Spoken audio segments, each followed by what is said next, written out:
Let's make a Christmas card with Craft Jenny. First, we need to draw the Christmas tree in a separate paper. Now we can cut the Christmas tree using a Christmas craft paper and paste it into a different color card. Cut the tree as I'm doing here, and now we can decorate it. We are sharing many kinds of crafting tutorials in our YouTube channel. So make sure to subscribe and hit the bell icon too. Here I am making a ribbon bow to decorate the tree.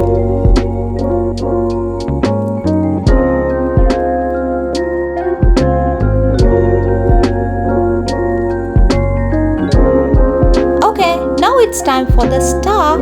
Follow the same steps and cut the star. And now we can move to our greeting card. Paste the tree and the star we cut to the greeting card, and then we can write or stamp our Christmas wish to the card.